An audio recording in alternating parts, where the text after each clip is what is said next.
And just to sort of illustrate what happened, Boyd and Harvey planned to cross, or Harvey planned for them to cross somewhere above the little Colorado. Now this slide is kind of interesting. This isn't Boyd, this is Gary Hansen, a kid from Winslow that went with Harvey, but he was bigger than Harvey. Harvey was a small man, and he floated higher on his air mattress. Boyd was about 6 foot tall, about 165 pounds, so he weighed down his mattress more. And he sank in the water, and he was petrified of it. He wasn't a very good swimmer. He told Harvey, I'm not a good swimmer. I'm not really comfortable with this. And Harvey said, don't worry about it. And so anyway, they hopped in, or they got to the river, and Harvey had chosen a place to cross. And he said, you wait for me, and I'll just check it out, see if they could cross. Well, unfortunately, it was May. It was high water. Harvey started out. Meanwhile, Boyd stood there with his air mattress under his arm, and he was naked. He put his clothes in his pack, and Harvey took off. Well, he disappeared around a corner, and Boyd couldn't see him.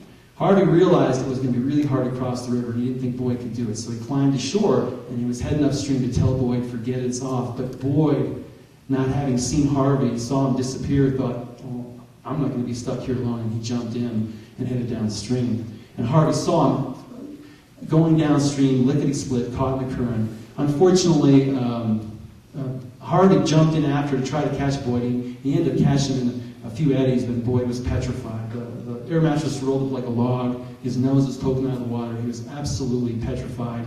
He couldn't self-rescue. They spent 2 hours stuck in eddies. Trump and Harvey did his best to try to get Boyd out. At one point, Boyd was holding on to his feet, and Harvey said, look, you're going to have to let go. I'll try to get you shore and throw you a rope. Boyd said, okay. He let go, and then the current caught him and swept him downstream, and that was the last he ever saw of his best hiking companion, who likely drowned in this rapid. Unfortunately, it was almost dark, and this is Lava Canyon Rapid, and that's most likely where Boyd drowned. It was the single greatest tragedy in Harvey's life. When shot Flagstaff, the small community at Shot Data Sea, that the sponsor of the hiking club had led to this young man's death. And Harvey was devastated. He was in bed for a week. He couldn't help in the search. It was horrible, a horrible thing for him. He ultimately had to call Boyd's father and tell him the news. This is the last picture taken of Boyd the day before he died. And his father revealed to him then, he said, Boyd, he had a near-drowning experience when he was 3 years old, and he never fully recovered. And unfortunately, neither did Harvey. And Harvey actually wrote something we think is one of the most poignant things he ever wrote. He wasn't much for emotion, but he said that a heavy heart is the worst load a person can carry up the trail. And that was the hike out after Boyd had died. Well, anyway, Harvey divorced himself from the cane after that. It would be 6 months before he went to Grand Canyon again. And when he did, he went first to Clear Creek, a place where he and Boyd had gone, and then he didn't go for another 5 months. And after that, he decided, I need closure. I'll go where Boyd died. And so he hiked down Tanner Trail, down to Lava Canyon Rapid. He looked at it, he took a few pictures, he walked upstream, looked at the eddies where he and Boyd had struggled, where Boyd's life was in the balance, where he ultimately drowned.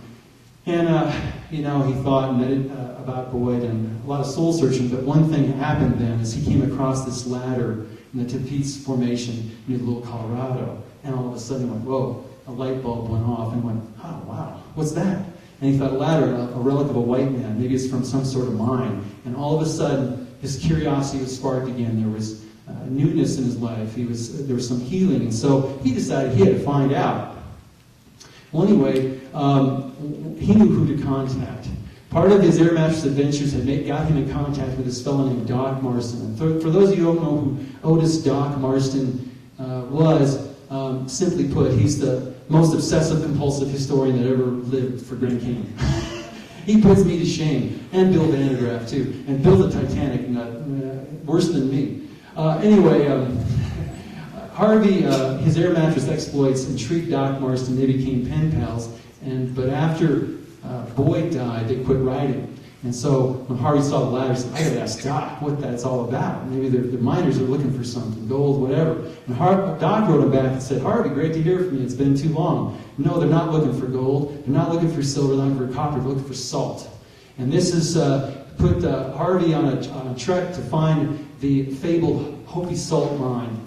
The Hopis had an annual pilgrimage for the passage into manhood for their youth, to hike down this trail, Salt Trail Canyon, down to the Little Colorado, ultimately to the Colorado, where there was this mine where they used salt. And the trail had been lost for 50 years. After the white men showed up, it was forgotten. It was sort of fallen out of their culture, and it could get salt from traders. So Harvey pieced this together.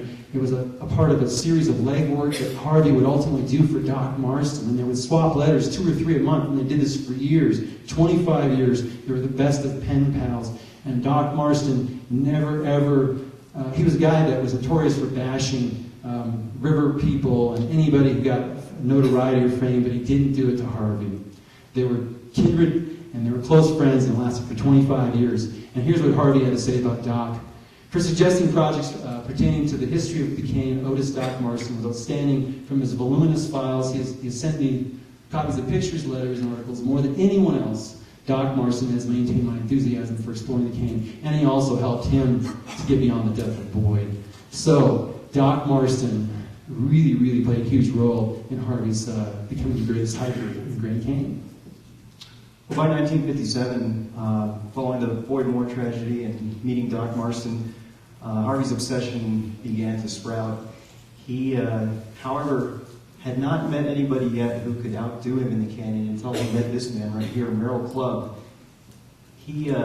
Doc Marston was the one who set up a meeting between these two guys. Eventually took place on the north rim of the Grand Canyon in the summer of 1957. And simply put, Merrill Clubb was a Grand Canyon freak. As you can tell from this photo right here, he wasn't concerned about the practicalities of life so much as just being able to get into the canyon and explore. Now, the thing about Merrill Clubb was he provided a role model for Harvey in terms of what his philosophy was when it came to Grand Canyon. Merrill Clubb was a climber, and he was passionate about climbing the buttes in Grand Canyon. This was the first time that anybody had really introduced this idea to Harvey. And so, following that summertime meeting at the North Rim with Merrill Clubb, Harvey found himself bitten hard by the climbing bug. And it turns out Merrill Clubb had actually outdone Harvey. He'd come to the Grand Canyon in 1939, and strangely enough, he was not only physically similar to Harvey, he was 5 foot 730 pounds and 4 thick bifocals, just like Harvey, but he was also a college professor. He was a professor of Old English literature at Kansas, and I don't know what it is about professors in the Grand Canyon, but those two guys have something going on. Anybody know what that butte is right there?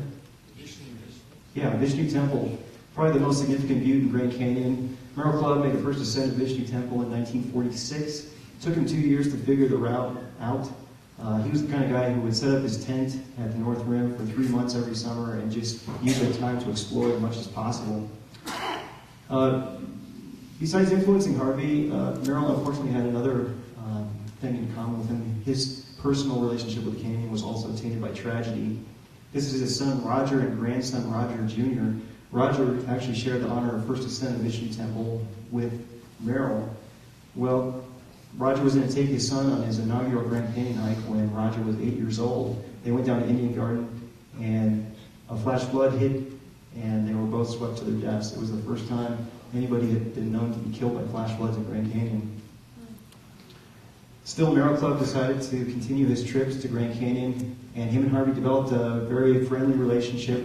They would compare notes, talk routes, talk about views, and it was after meeting Merrill Clubb that Harvey really started to take off.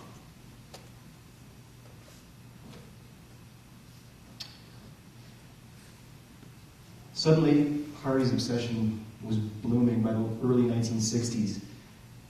He was going after buttes, he learned how to climb, he got himself a rope, he learned about knots, he figured out how to get past cliffs that could thwart people who didn't have climbing skills. And some of his adventures took him outside the Grand Canyon too. He took a solo raft trip on his air mattress through Glen Canyon before Glen Canyon Dam was built in 1959. Spent 8 days going from Mexican Hat down towards West Canyon. And Harvey stepped up his explorations in Grand Canyon during this time too. He discovered Royal Arch, which is in Royal Arch Creek, took the first photo of Royal Arch, which is that you see there. And the other thing that started happening was Harvey began to gain some fame for his feats, and coupled with his yearning to explore, his urge to hike, the fact that he was starting to get recognition for what he was doing really spurred it all the more. He had stories written about what